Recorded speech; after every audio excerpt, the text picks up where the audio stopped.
we can get to issues same day, some things we, you know, a day or two out, but, I mean, if we were to lose people, you know, we have to explore that, you know, it's like, you're gonna increase everybody's workload, people are gonna start calling off, looking for new jobs, like we're already pretty busy as it is, so. Yeah, so through the recession, we've cut staffing 16% in the county.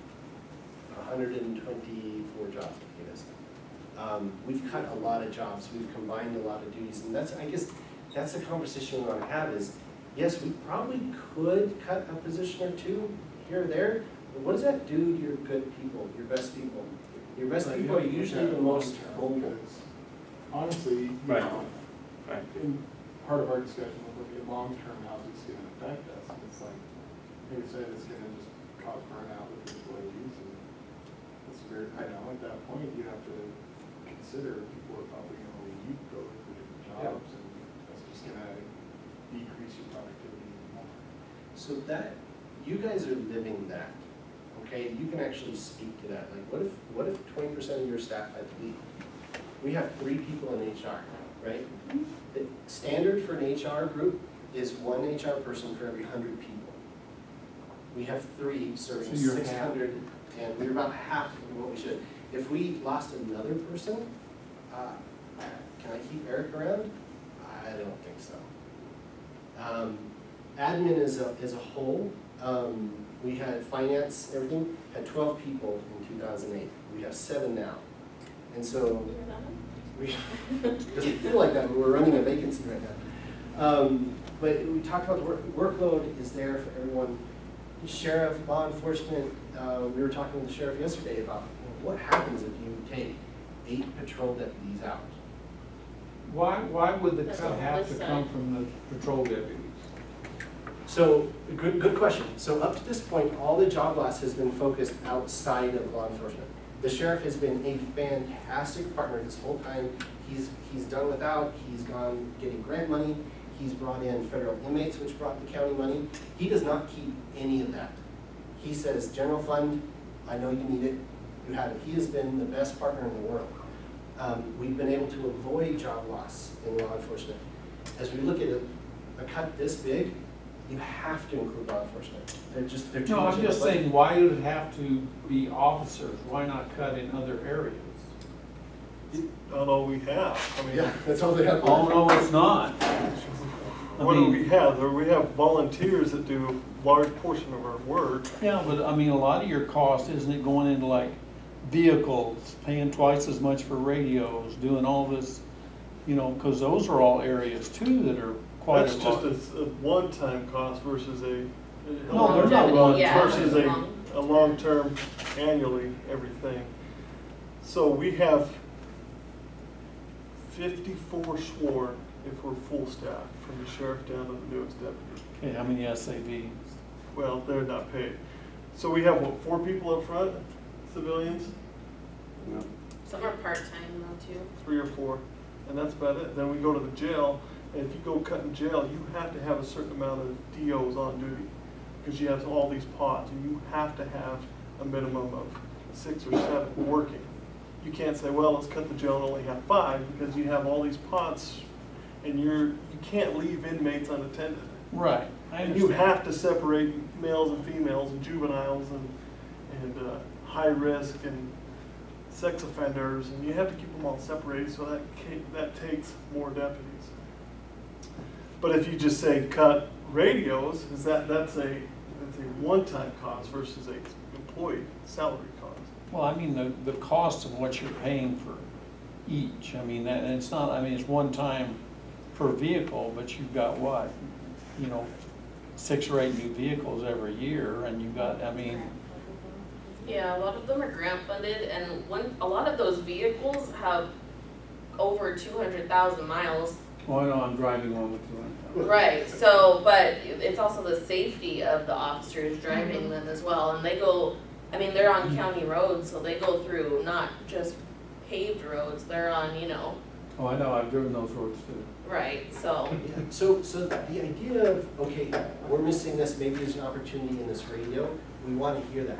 But as far as a a solution to $2.5 million. It doesn't Well, even come close. so Lee, I guess what I'm asking is, okay, obviously the sheriff's department would have the greatest area to cut in, but what I'm asking is, why would it have to all be, because obviously if you take away 8 officers, that's covering most of that.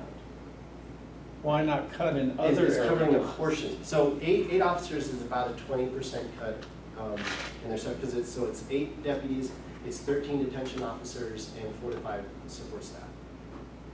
So So that is it's your, a- that it's is, a that lot. If we that were to take essentially is just a 20%. 20% across the Yeah. board cut. That's what it would equate to. So again, the little things, this is why we're deploying this tool, so I can hear that feedback and we can take action on those, right? But again, in the large scale of things, you add up travel, you add up capital, you're not even close to the $2.5 million.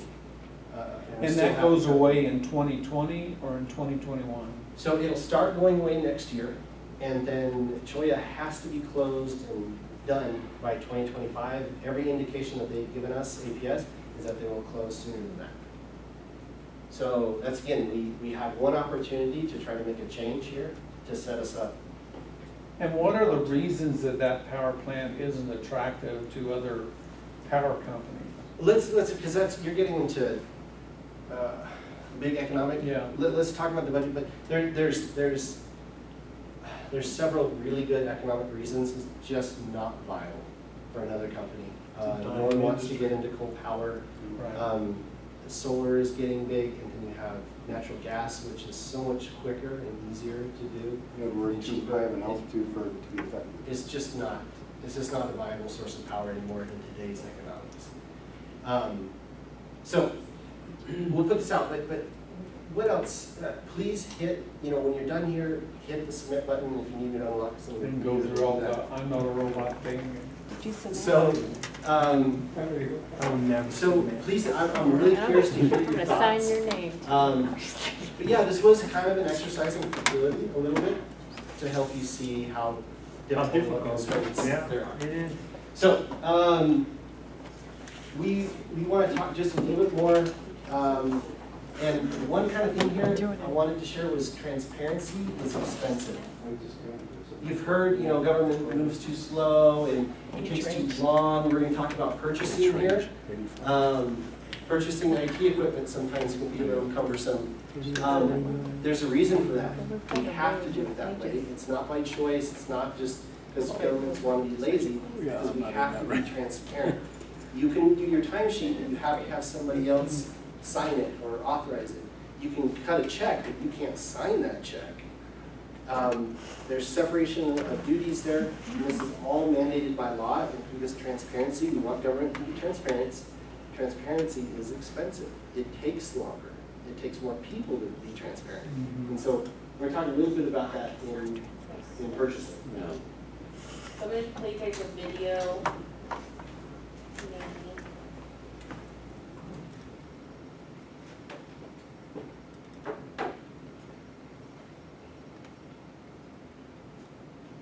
And then we'll discuss after. Welcome to Dixon, Illinois, about an hour and a half west of bustling Chicago, but it has the genteel feel of a small town.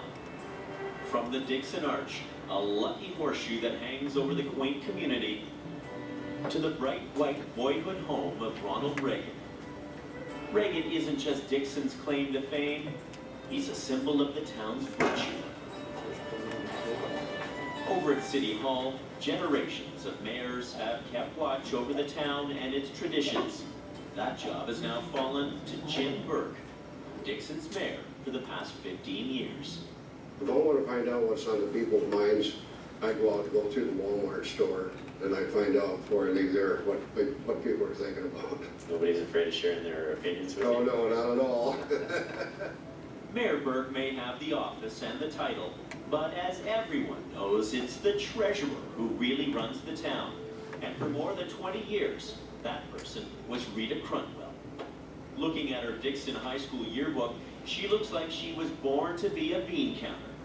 She was a member of the school's Young Business Association, and parlayed that into a job at City Hall when she was just a teen. Soon, she'd be in charge of every municipal penny in Dixon. The farmer's daughter who grew up on a ranch down the road and made good. I could go in and ask her for, say, some contract with some utility company or something that might have been 15 years old, and just within seconds, she could put her hands right on it. She knew where everything was at. She had your trust and your confidence. Yeah, she did. Kathy Swanson, the town clerk, considered Rita her mentor. Everybody loved Rita. She had a pretty smile. She knew her job. People trusted her. She would say to the commissioner, "Don't worry, boss, I'll take care of that." And we grew to trust her. When Rita took over Dixon's books, the town was running a healthy surplus. But slowly, a mysterious downturn set in, and finances got tighter and tighter. And no one could get a red cent from Rita. She illustrated her budget reports with cartoons to make sure everyone got the message. Cut, cut, cut. She told the police to stretch every dollar. She told the fire department Dixon was drowning in debt. The financial outlook? Downright scary. You have to watch the ads now. You skip the ad now. I don't know. They're even doing it. There was no money They're to doing pay it the past wet ad block. streets. Rita would only allow a few potholes to be filled. So how many people do you have working for you now? 6. And but that's gone down over time? There, at one time, there was 14. Streets Commissioner Jeff Poon said his trucks were rusting to bits, so he asked Rita for money to replace them. We never got a truck. The best I could ever get was 4 tires for an in-loader. Otherwise, I got no new equipment the whole time she was here. All I got was tires. Even the dead couldn't escape the wrath of Rita. She raided the maintenance budget for the town cemetery to pay other bills. New money? Sure. When hell freezes over. Were you worried about the future of the city? Absolutely. Absolutely. Rita knew everything about the town's finances, but most people knew little about her. She kept to herself and rarely socialized with co-workers, including the mayor, who she'd known for 40 years. She was always friendly, but there was always kind of an invisible shield, at least that I felt, between me and Rita. There was just something, there was just a shield. You couldn't get by it. There was something there. There was something there, all right. For a small-town girl, she led a glamorous life. She had a couple of ranches near Dixon, another out of state. The word in town was she was privately wealthy. Her co-workers got a taste of that one day when she invited some of them out to her ranch. Inside, they saw her sprawling trophy room, cowhide furniture, even a 6-shooter chandelier. It was like Dallas had come to Dixon. She'd pitch a big tent. She'd have a big party going, free barbecue for everybody, and she's footing the bill for the whole thing. What'd you think of that? I had a good time. I had a really good time.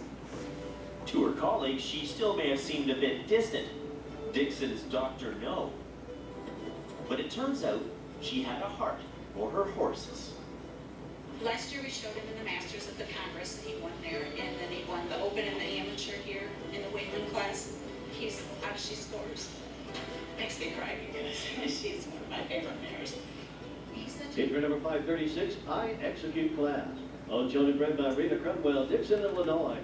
Rita was indeed wealthy, investing her money in prize-winning show horses. She was the quarter horse queen of the Midwest, racking up 69 national championships. Receiving the World Championship trophy. She would dominate competitions with her horses, as well as her poise and presence. Yep, everybody loved Rita.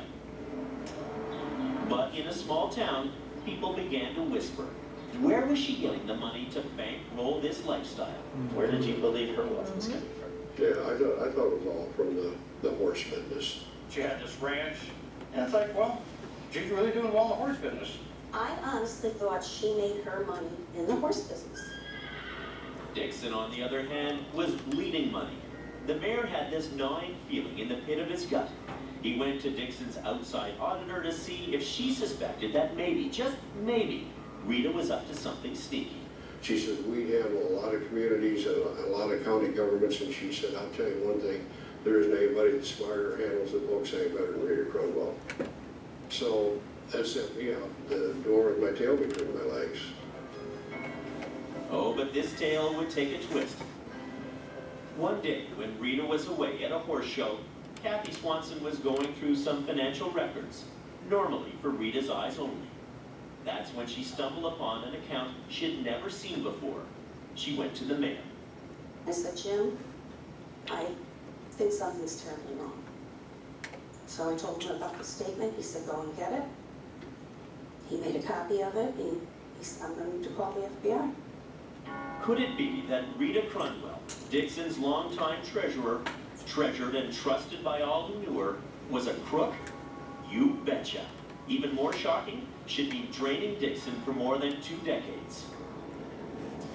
Now I know what you're probably thinking.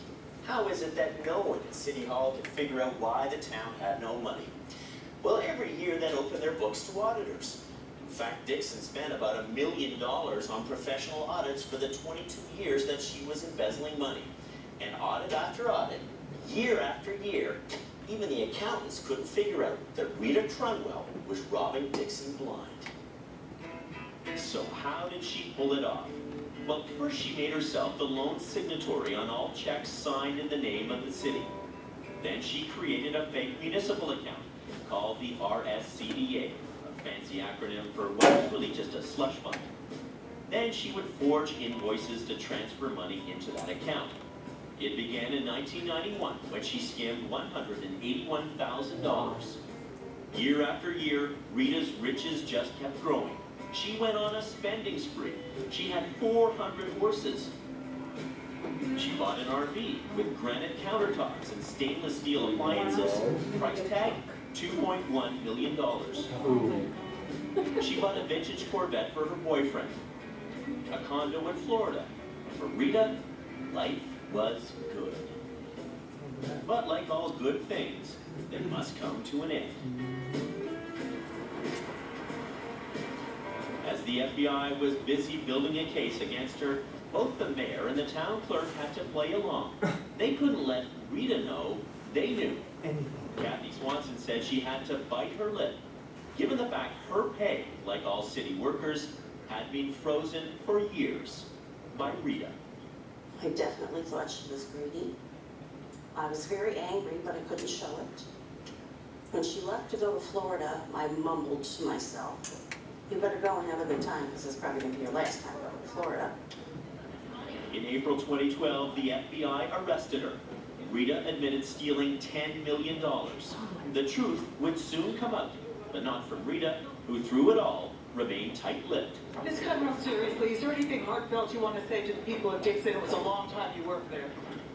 Turns out over 22 years, she had, in fact, stolen $53,740,394. I would never understand. She pled guilty and was sentenced to 235 months in jail, almost 20 years. I would just really like to ask her why.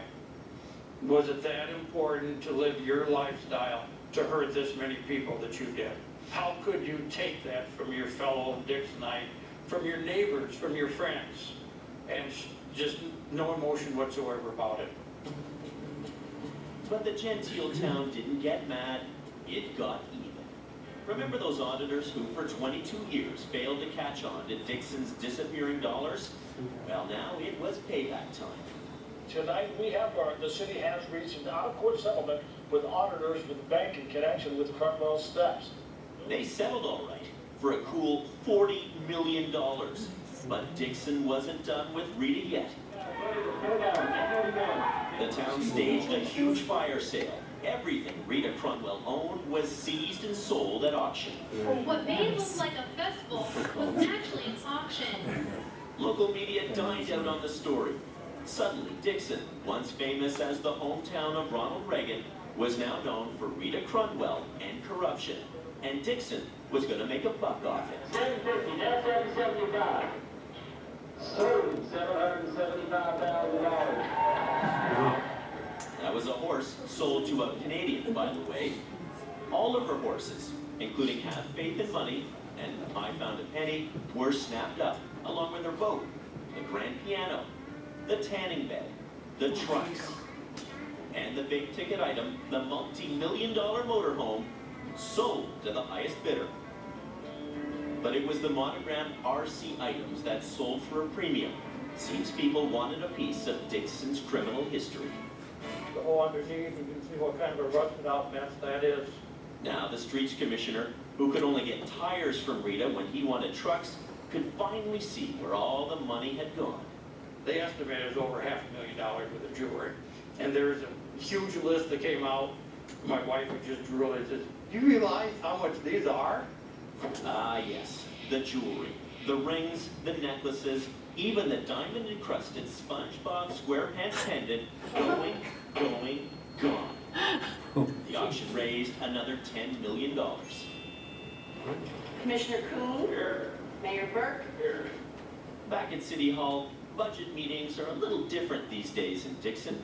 The town council has the pleasant problem of figuring out how to spend their fortune. We had a couple of suggestions that we should take that money and divide it up among every man, woman, and child in town and get rid of it that way, but the responsible people, they want us to do this wisely. As for the woman who blew the whistle on Rita Cronwell, she will forever remember the day she stopped the corruption and stood up for Dixon. I saw the female marshal get up with the handcuffs and stand behind her.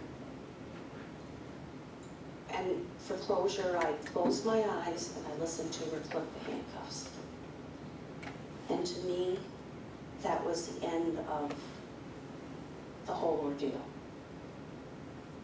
It was over. She was going to prison. I had done the right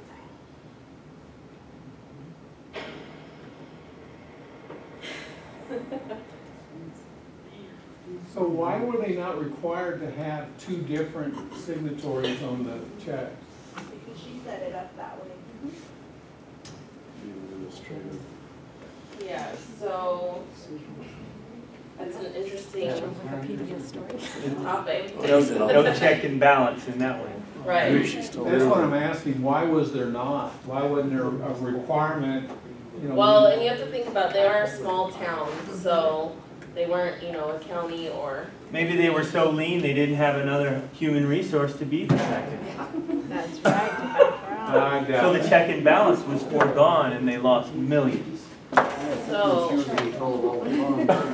that brings us to internal controls. And what internal controls we have at the county. So, for example, Sonia, she does the accounts payable, so she writes checks, pays the bills for most every department. So in order to do that, someone has to tell her what to pay and how to pay it. We have sheets that are called demands. It shows, it has invoices attached to it a lot of times, and it shows how much we need to pay, and then the department will tell us where to pay it out of. They sign off of that, they give it to Sonia, Sonia processes it, then once Sonia has what we call a batch, so many of those done, it goes to Preston up at the front, and he'll check every single one. He'll make sure the addresses are match what they're supposed to, the name, the invoice number, the fund that it's supposed to be paid out of, the amount that's being paid. He checks, we have to physically check mark it. Sometimes I do it when he's out. We go through basically every little detail within that. And then Sonia gets the whole batch back. If there's anything that needs to be changed, she does. But then she can't print the checks. That goes to someone else in finance, either Jackie, Paige, or Deborah. They go through, print the checks, and then give it back to her. So we have those for a reason. And payroll, the same thing. I have to give it my payroll to Jackie. She goes through every little inch of that and make sure that I'm not giving raises to someone that shouldn't be, and you're not making double that. I'm not making double, and you know I'm supposed to. Yeah. And so that's why we have those internal controls. So what internal controls do you guys see in your department? Yes. When we do purchases, we have to go through to separate vendors and submit it to finance. For Right. them to review. I mean, we can't just go out and purchase equipment. Right.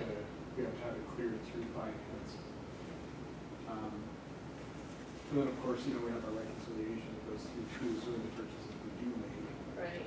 Well, and even permissions with New World, which is our payroll system, if someone asks me, hey, can I see this in New World, we have to have a form that's coming from the supervisor saying what permissions they need to see in New World, why do you need to see them, kind of thing. So that way, not everyone can see exactly what I can see. So, there's reasons for that. I have to approve it and send it to IT. IT goes through it, makes sure, gives the approvals. So we have a lot of those types. So internal controls. And that's all audited too. Right, and it's all audited, and if we don't follow through on those, the auditors, you know, why aren't you doing this? And they'll sit with each of us and ask us, what is your procedure? How does this item get done? So how do you process payroll? Do you have permissions to create a personnel action? So can I give someone a raise? And they'll sit with us and make sure that I physically cannot do certain things. And they were just here a few weeks ago, sitting with us, and they're like, okay, show me what you do. And then they're like, okay, but you can't change that, right? So I have to go through and show them, no, my permissions are blocked, I can't change that. So that's a big part of why we do it as well. That's good. So the effective policies and procedures, we make sure the authorizations are there, that we have properly designed records, security of assets and records. We have a disaster recovery plan, and segregation of incompatible duties. So authorization of transactions, record keeping, custody of assets. So just the separation of duties. There's a lot of things, I work very closely with HR, but there's a lot of things they can do that I can't, and vice versa. So we bounce back and forth. And actually, long ago, well, I don't know how long, but payroll used to be in HR. And then the auditors didn't like it, it wasn't enough separation. So payroll used to move to finance. So, but a lot of time, like I feel like I'm always half in, half out with both departments, because a lot of my duties are HR related, and then some of them are finance related. So I feel like I'm always like half in, half out. So I go to a lot of HR meetings as well. So we have periodic reconciliations, periodic verifications, analytical review. All right. Does anyone have any questions on internal controls? Yeah. Okay. So procurement. It's kind of the same thing where we have effective policies and procedures. So this is like when we have big ticket items and we go out to bid on those items. Do you know the amount, Janine, that we only have to go to bid? 100,000. How much? 100,000. So if we're purchasing Unless like it's construction, if bigger it's ticket some type of items. construction, we have to go out to bid regardless of the dollar amount. So that way we're not, just purchasing from one place. So it goes on the external website, and there's a procurement selection, and you can see all the open bids. So we have to get at least three in. So they kind of just go through those. I don't really deal with those. I put them on the website, but I don't do anything else with those. But we have another. Is that governed by state statute or just county law? There's county policy. I think it's like a little bit of everything, and then like your policy can be stricter than the rest. Okay. County policy is based on the Arizona revised statutes. Okay. Yeah. And typically I think they try to fall under whatever the state is doing. That's what we kind of piggyback on what they're doing. So I have another video for you, and we all know former Sheriff Joe Arpaio has always made headlines. So this is just a video of what happened when he did not follow the procurement process.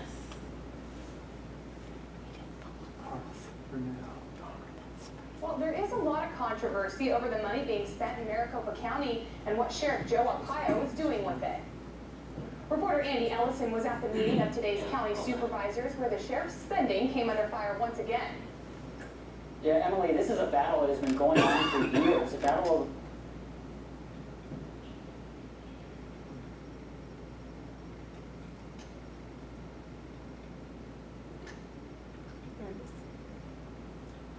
Well, there is a lot of controversy over the money being spent in Maricopa County and what Sheriff Joe Arpaio is doing with it. Reporter Andy Ellison was at the meeting of today's county supervisors where the sheriff's spending came under fire once again. Yeah, Emily, this is a battle that has been going on for years, a battle over Sheriff Arpaio spending money without the right authorization. And at the center of this battle, a bus. One of the key issues during this morning's county supervisor meeting, whether or not to approve the $456,000 purchase by Sheriff Joe Arpaio of a transfer bus seen here on his own YouTube channel. He bought it 2 years ago. There clearly were missteps in the purchase of this bus. Critics say that Arpaio violated government procurement codes when he went ahead and bought the bus because he did not put out a bid for the vehicle. This is something that I've thought long and hard of. One of his harshest critics is Supervisor Mary Rose Wilcox, who was once a target of a Sheriff Arpaio investigation. She says the county should not approve this purchase. Give it to the state and let the state either sell it, or if they want to give it back to the sheriff, they can do that. But after some debate, the Board of Supervisors voted 3-1 to approve the purchase, with Wilcox being the lone no vote. That motion carries. Despite the advice of attorneys, Supervisor Andy Kanasic voted in favor of the resolution, but recognizes the missteps that were made along the way. When government procurement processes and codes and statutes are avoided or circumvented to make a purchase, it sends up all kinds of red flags. He also cited the importance of the codes. They're there to protect the taxpayer. His belief is that in the long run, approving the purchase of the bus, even though procedure was not followed, is actually in the best interest of taxpayers. And what's so unusual about all this is that this is the first time the Maricopa County Board of Supervisors has ever retroactively approved a contract with a company. Live in the newsroom, Andy Ellison, Clonkai News. So he was lucky enough that they decided to go with it. I don't know, our Now, supervisors would be so just, maybe a dumb question, but does the sheriff is elected, so, but the county board of supervisors have control over what he's allowed to spend and what he's not allowed to spend? Board of Supervisors controls the budget. The budget. Allocation. So anything. In that allocation, he can spend. So once they give him the money, he can spend it. It's just he was supposed to follow the policy, and he did not follow the policy. And the policy is based off state statute. Ours is. Ours is. Maybe theirs is too. State of Maricopa. So just a review of the P card process, everyone should have, in here should have a P card. You guys all have one? No? Yes. Okay, 90% of the employees have one. So the county issues the P card with, everyone has different limits. The majority has the same limit, but they're, like Sonia, because she pays bills, she has a little bit of a higher limit.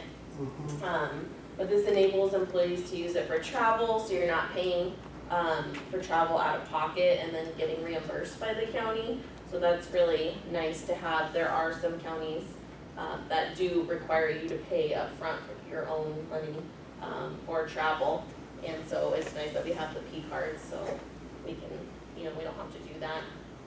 You also are required to retain receipts for all your expenses.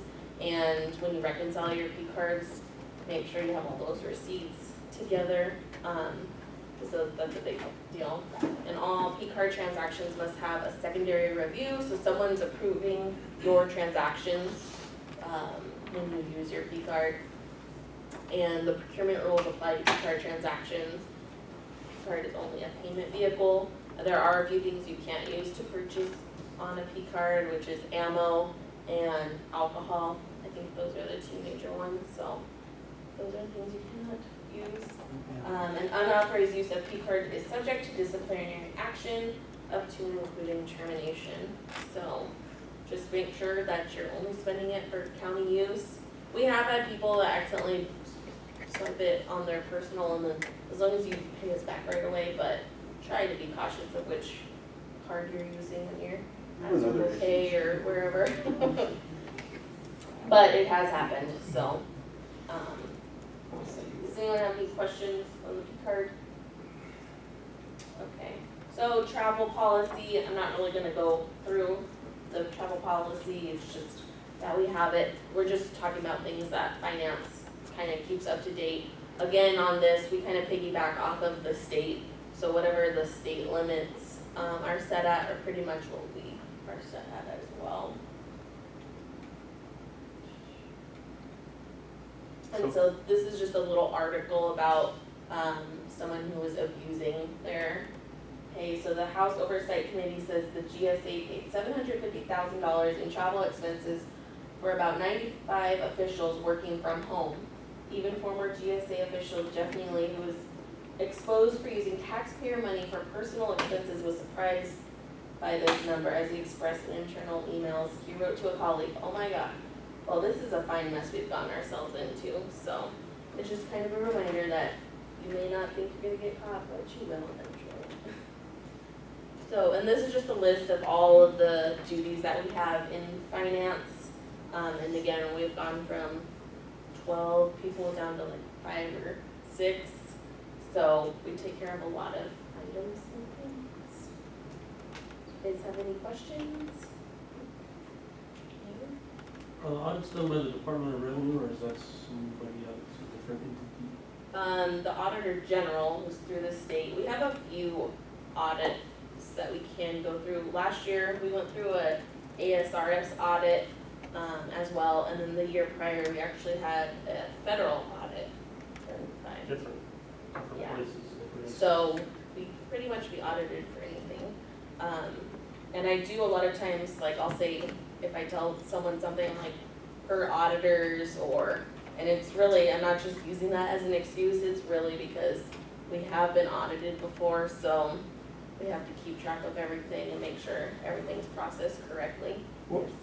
Rebecca, just why would what would the federal government